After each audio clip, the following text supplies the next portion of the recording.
Well, hey guys, welcome to the Next Man Up podcast. My name is Mark Stanifer, and I'm excited to be back in the saddle again. As you know, we took a short break for some remodeling and are now back with a new look, a new sound, some new voices, and some new topics to get into. We've done more updates in 4 weeks than we've done in 4 years, but it was time for a refresh.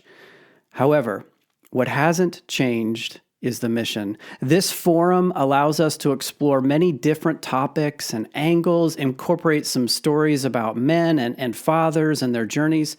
It provides different opinions at times, but our heart remains the same, to be and to raise healthy and godly men. This is the foundation, and it will continue. So, welcome back for a new episode, number 201, and the continuing journey.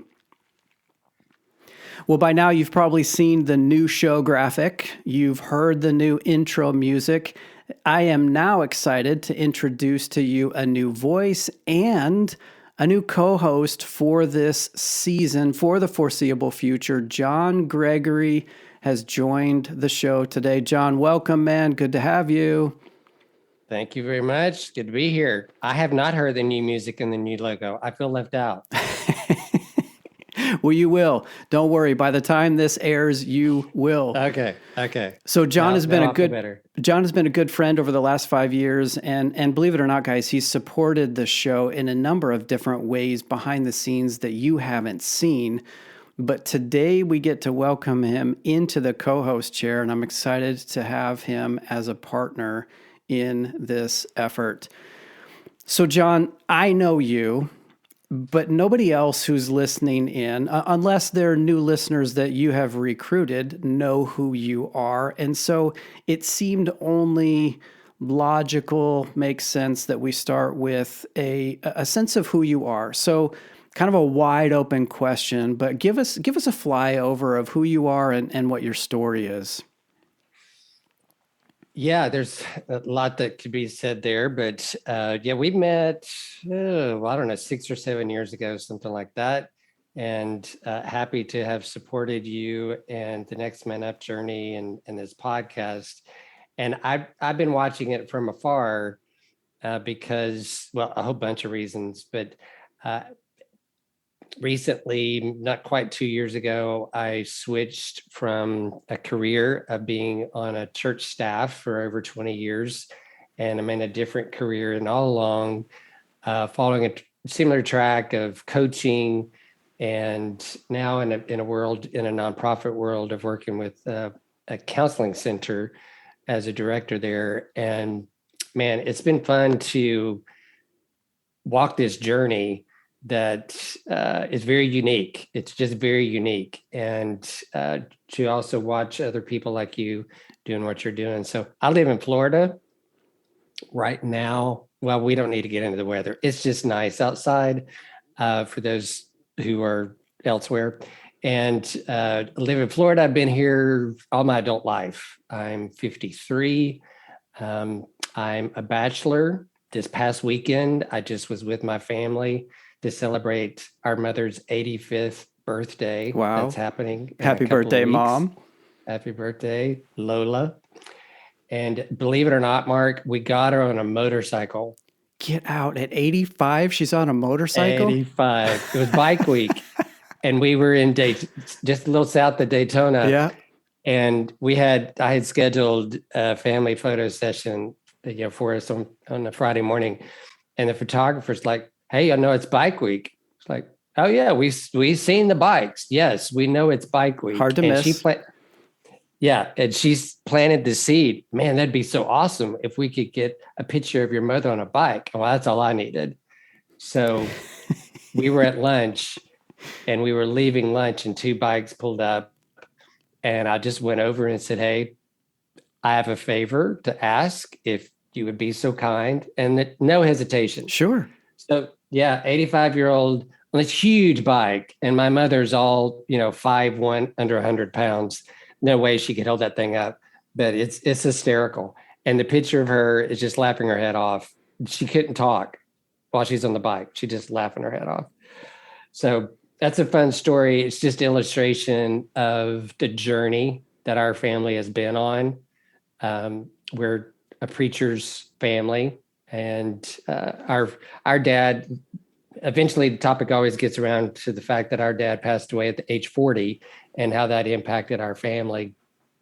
So, of course, that always comes up when we're together. But it is certainly part of my story, and has impacted my life in numerous ways that I'm sure we'll get into throughout a lot of episodes. Yeah, well, and we're going to spend a little more time on your story yet today.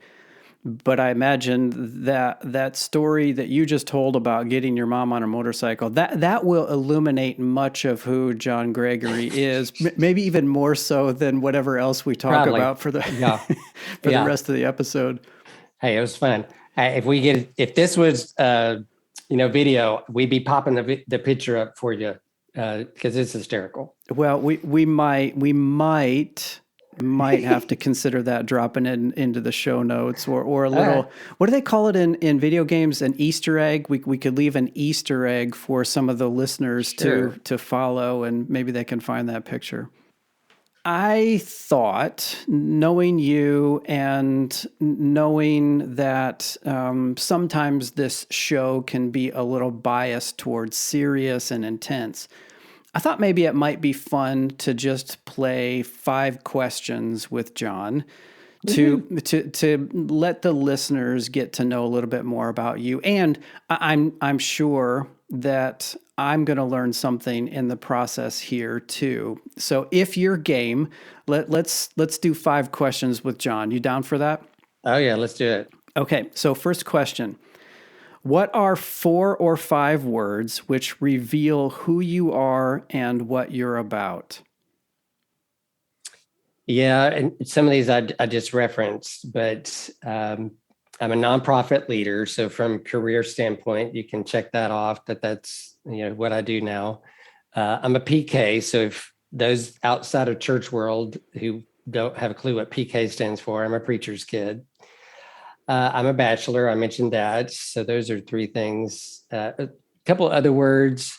I'm a runner, and I am currently on a track, pun intended, to check off running a race in all 50 states. Okay. It doesn't matter the distance of the race. It's just run a race in every state. So I'm at state 20. Well, the next one would be 25. I'll be halfway done. Sweet. So, yeah. And generally, I know this about you, but generally they tend to be a half marathon. But you've done some full marathons too, right? Yes, I have done a total of 6 full marathons. It's not my preference, but the ultimate goal that I've recently set is to have my last race that I'm checking off be the state of Massachusetts and have qualified for the Boston Marathon, and that be my final race that I'm checking off for state 50. That would be really cool.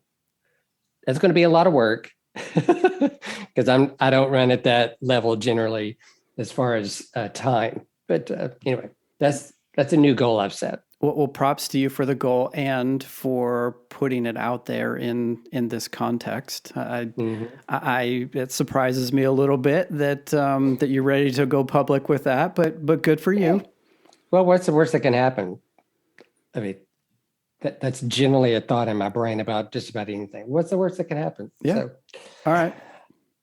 Final thought is I'm a reader, so you'll often hear me referencing books, and at times I think it probably annoys people. Hey, have you read such and such book or yada, yada? But I quote books a lot. And that's just because I enjoy reading.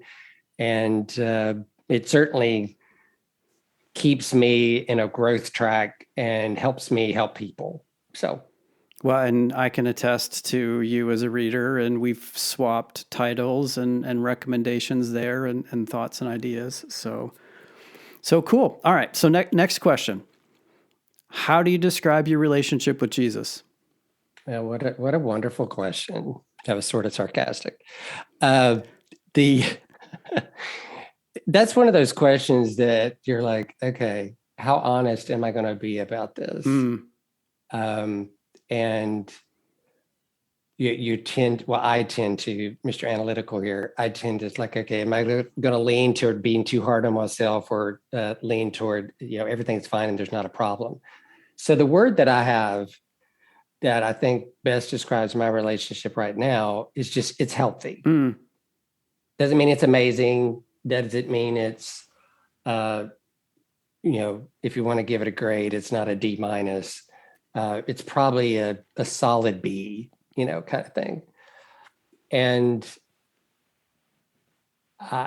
you and I both know this because we we choose a word for the year. Yeah. And my word for 2022, that the minute I thought of it, I'm like, okay, that's it. And my word is flow.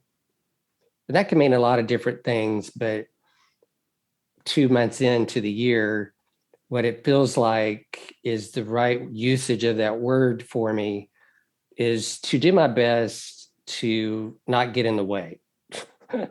Whatever God is doing, either in me or in a relationship that I'm in that moment engaging, coworker, person I just met, whatever God is doing, I hope my eyes are open to it. And if there's a role that I need to play in that work, let it flow. And if I'm not supposed to do anything and stand out of the way, let the Holy Spirit flow. And so, like, a prayer that I've adopted to sort of encourage myself in that is basically more of you and less of me. And let that be the current guiding light, if you want to say that word, of the relationship, and how my relationship is right now, and how I hope it continues throughout this year. Yeah. I don't know what your experience has been so far this year, but my word is cooperate for 22. And I feel like it's the most dialed in for a word that I've had during a year in the last 4 or 5 years since I've been doing this. And I'm not sure why, but it is dialed in for me. I don't know if that's been your experience so far this year. Sounds like to some extent it has. Well, my approach to the word of the year is probably different than the average guy, because I'm not normal. But I create a playlist for it. This year I did actually pursued like a verse that goes along with the word. I've never done that before. So I guess you could say that phrase you just used about being dialed in, it's because of the intentionality that I've just given it more thought and a little more daily attention, I guess. Yeah. So, yeah. All right, cool. All right. So that's question 2. Question 3, just complete change of gears here. Sure. What's the craziest thing that's ever happened to you? Well, this story gets a lot of mileage, so I'm going to share it. And I'll just start. Okay. So I was probably 10, and we were visiting my dad's parents, who lived, I'm pretty sure, in Illinois. We never lived around our grandparents. Okay. So the holiday vacations were go visit family. That's what vacations were. So we're at their house, and well, technically it wasn't a house. My grandparents always lived in apartments. And at this point, I don't know what we don't have these in Florida, but it was this big house that was segmented into different apartments. Okay. And they sort of lived like on the second floor, and maybe had two or three rooms, but not a huge apartment. So I was taking out the garbage. I had no clue what the garbage was. So my mother we both had garbage in our hands. We're taking the garbage out, and out to exit their apartment door to then exit the house exterior door was this little landing space, and the doors, there just wasn't a whole lot of space there. So you're trying to maneuver and get out of the way of the doors, and you got garbage in your hands and blah, blah, blah. I assumed, without checking, that it was like a literal room, that there were walls surrounding this whole space. So I was going to lean up against the wall just to get as far out of the way as possible. Well, there wasn't a wall there. It was the stairwell to go down to the basement apartment. So I start falling. I'm falling backwards. And I'm sure the look on my face, it's like I often wonder, why can't we have video coverage of our life completely? Because my face had to be hysterical, because I'm in shock. Like, what the heck is happening? Why? What? Just what is going on?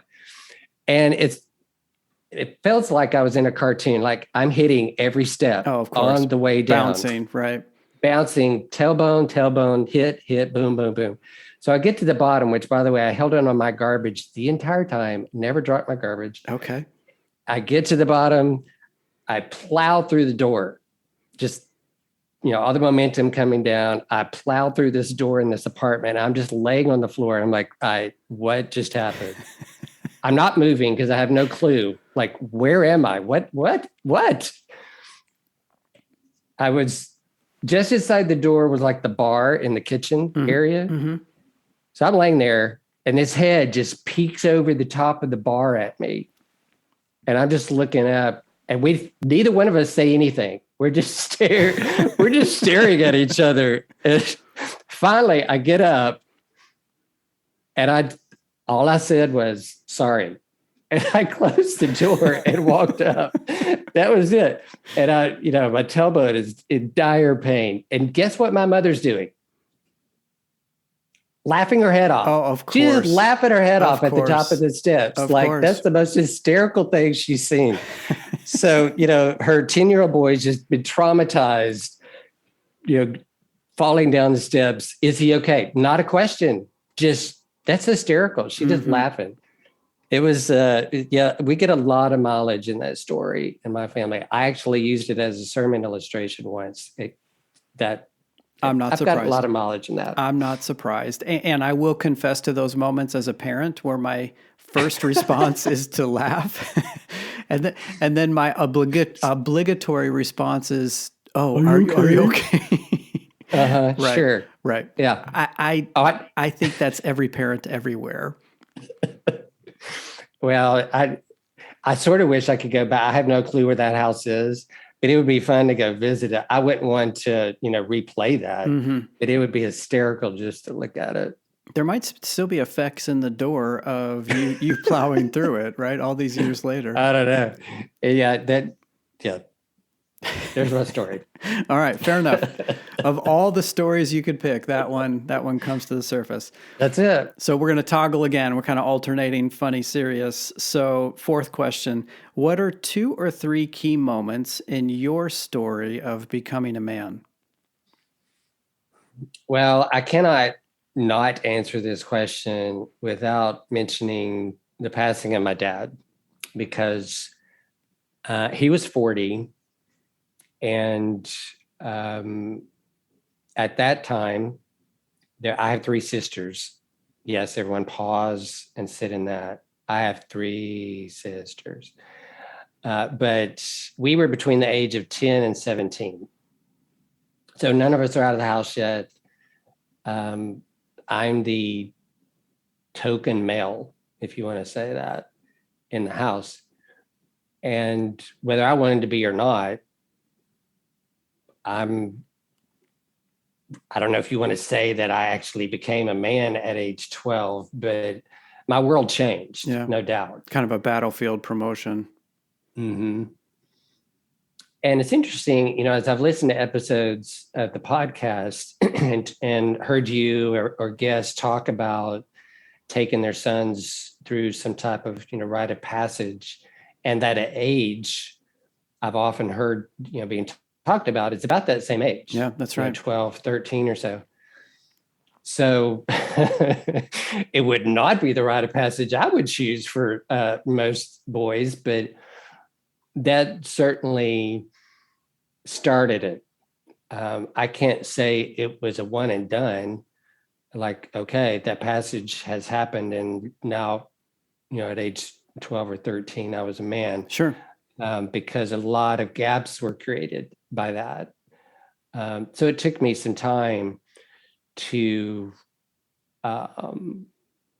understand all of that, the effects of it, but also to have missed, no one ever said I was Johnny then, so the 10-year-old who fell down the steps was Johnny. Mm-hmm. But even at 12, even still now at age 53, people who know me from back then, I'm still Johnny. Johnny was not a man emotionally until probably mid-20s. So it was a journey that I was on. Sure, absolutely. Another moment that I know was, I'll just say, a personal validation type moment. My bachelor's degree is in music education, and which meant I had to do a junior and senior recital, which sounds dreadful. But my senior recital, I was a voice major. My senior recital, I went all in. I had never fully committed to emoting a song, interpreting a song, to the degree that I committed in that performance. And it was I made myself in such a vulnerable state of mind that I just had never done before. And the feeling when I walked off that stage was life-changing. It was life-changing. Because it was just me. It wasn't like I had a choir behind me or a quartet. It was just me on that stage. And I knew there was no doubt I had given all I could. I'd done the best I could. And it really didn't matter what anybody else in the room thought about it. It was gold. In my mind, like, that was gold. I don't care what anybody else thought. And certainly the accolades that I received validated that, from my peers and teachers and stuff. But I will always look back at that as, all right, it's sort of a test. Whenever I'm doing something, I know what it feels like. I learned that day what it feels like to be all in, give it everything, and it be for the right reason. Yeah, we may have to come back to that story, because there's a lot there that could be mined about leaning in and letting go of outcomes and fully committing and putting yourself out there. So that's cool, man. That's cool. Thank you for sharing. I want to ask you a question that I often will ask other guests, and you're more than a guest, although this is a guest-like question here. I'm curious, and I think it's relevant to what we're about. You mentioned that your dad died a number of years ago, but in the 12 years that you had with him, what was your relationship like? Well, we had a good relationship. My home was healthy. I was raised in a preacher's home. Not all preachers' homes are healthy, but ours was. Of course, I've had 41 years to think about. Without you asking me, I've thought about this question. Right, it's been your story. You've lived it. Right. And even within my family, I feel like my story is different than my three sisters' story. We've never had that conversation. But even this weekend, we were celebrating my mother's birthday. My youngest sister was mentioning just memories and said a couple of things about, y'all remember when Daddy said such and such and did such and such? I don't remember those things like she does. Doesn't mean they didn't happen. I just don't remember them. But although our relationship was healthy, I would say it was distant. And that's the best word I know how to describe it. It can be healthy, but not intimate, or it could just sort of be going. It's just happening. Nothing bad's happening, but there's not amazing things happening, so to speak. The pivotal conversation that I'll share here, and we may need to revisit it later. My dad, he battled cancer from like February to November in the year in which he passed. And I believe this conversation was somewhere in the middle of that. We were the only two in his hospital room. And just out of nowhere, he like calls me over to his bed, and as best I can remember it and understand it as an adult, he starts telling me his regrets of how he had fathered his children, and how he had loved his wife. And it was almost a statement of, I hope I get to change this. But if I don't, I want you to know that I do love you, but I have not done a good enough job showing you that. And that statement, well, of course, will always stick with me. But I think that statement right there tells me at least how he felt about our relationship and what was missing. Yeah. And as an adult, I can look back on that. It's like, okay, I see it now. No way I saw that as a 12-year-old. Sure. But I see that now. And that's why I think it's a passion of mine, always has been, because of my lived experience, to do what I can to help dads and those in ministry not have that moment like my dad had. That's avoidable. You know what I mean? Yeah. That is avoidable. And to get the awareness now that, okay, I maybe sort of like the answer to the question of how healthy my relationship with Jesus, maybe it's healthy, but dude, there's more. Yeah. And I don't want to miss the more. Yeah. Wow.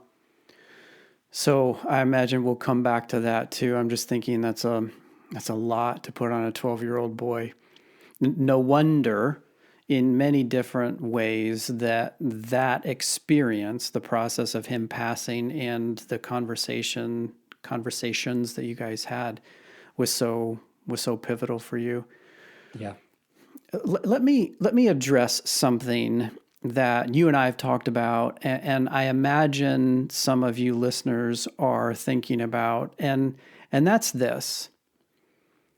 Why is a never before married bachelor with no kids, no sons in particular, on a show that's specifically focused on men and fathers raising up sons to be healthy and godly? Why John? And I have some thoughts on that, but I'm curious what you would say to that first, and maybe some of it you've already alluded to. But what would you say to that, or how would you answer that question? Mm-hmm. And it's a fair question. I've gotten this question pretty much all my life. It feels like, being on a church staff for 3 different church staffs for over 20 years, and even going through the hiring process at times, I knew my marital status was a hurdle. So it's not an uncommon thing. And one way I could sort of give an analogy, the counseling, I work at a counseling center now, and I'm not a counselor, but it's interesting to watch some of our younger counselors who just got finished with their master's degree, and they're being paired up with a new client, and the client looking at them like, "How old are you?" Right.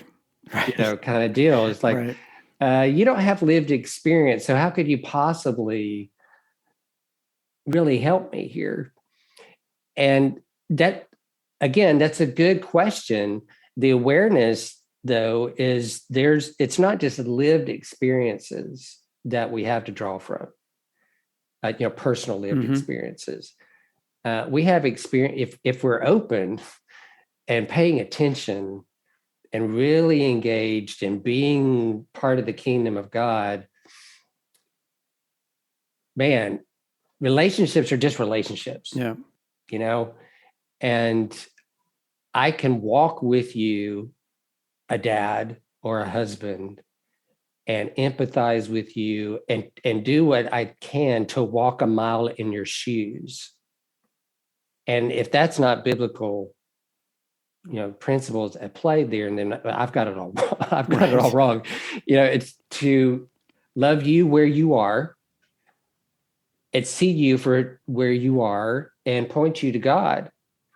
I don't have to have all the answers. I don't have to have lived your situation. And you don't have to have lived mine, because you really can't walk in my shoe technically. 53-year-old bachelor, how many of those do you know? Right. So, it's really the same. We could ask the same question backwards. It's like, why should I have friends who are married? So my answer to that is it's really about relationships. And I can at least look back on my relationship with my parents and draw from that from a kid perspective. But being a friend to all of my friends are married, kind of deal. And so I've walked through them, with them, through divorce, through suicide of their children. I mean, so many things that God has given me the opportunity to walk with other brothers and their lived experiences. That's a great answer.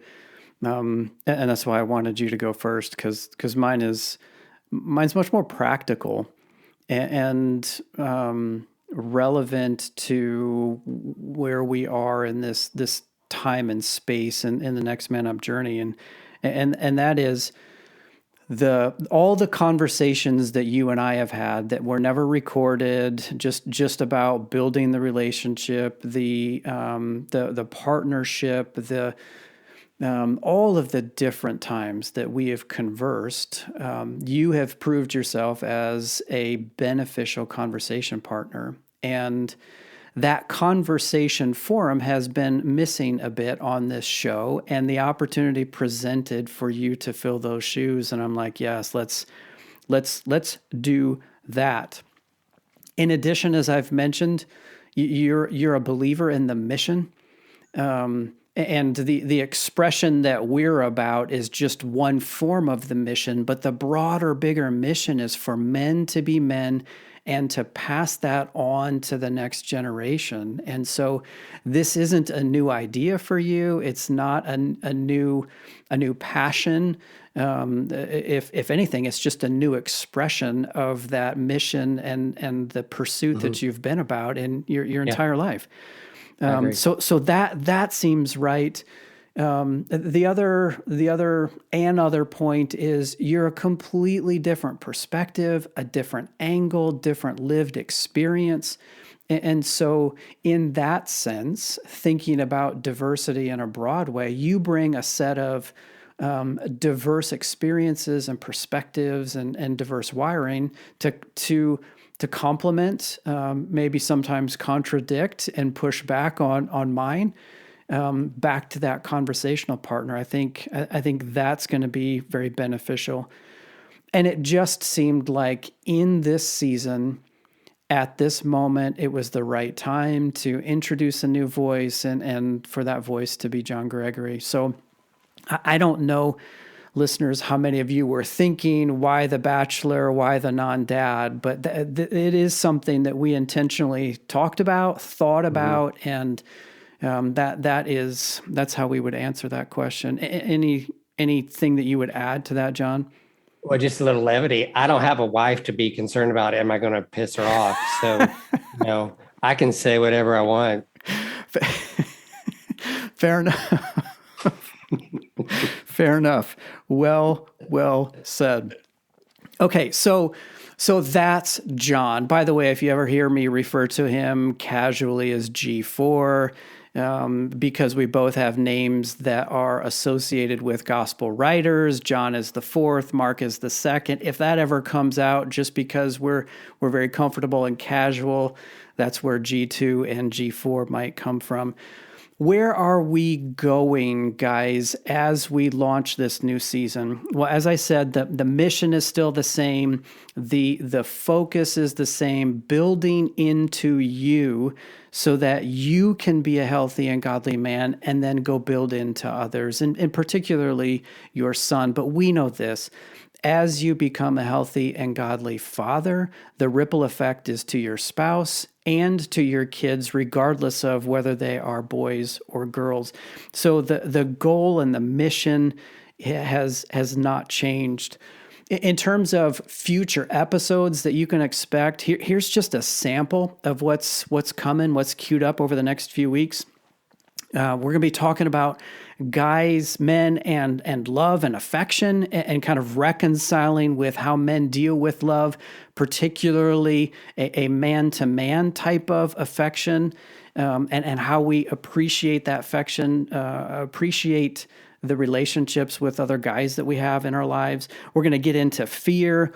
It's been a while since we've talked about the porn topic, so that one's coming up, and specifically the angle there is how the stuff you're dealing with, Dad, affects those around you. And that theme will go beyond just the porn topic. We got a couple things planned around ceremony and incorporating ceremony and celebrating the milestones in your boy's life. And then there's a theme that we are always revolving around, and that's identity. Who you are as a dad, who you are as a son of God, as a son of your Father. So just coming back to identity and these other topics, that's what's in store as we move forward over the next few episodes. We are wanting to help you as a man and as a father be a better man and guide your son into manhood. Well, that's what's coming up. I'm excited, John, that you are along for the next ride, right? Wherever this season takes us. I can see the smile and the head nod. Of course, the listeners can't, but I know you're excited too. And listeners, we're excited to be back. The brief pause, by the way, that was John's suggestion and idea. Just take a breath, make a few changes, and come back. And it's been super beneficial, and we are excited to be back. So, John, any last thoughts before we land the plane for today? You may have to, monitor me. I occasionally break out in song. Okay. If you just lyrics pop in my head. So, you've been warned. Okay. Okay. That would definitely would be something new for this show. So I look forward to seeing that happen. There you go. All right, guys. Well, welcome back once again. So good to have you back and to be with us. Thank you for journeying with us in this community for another episode. And same bat time, same bat channel. We will be back next week. Until then, adios.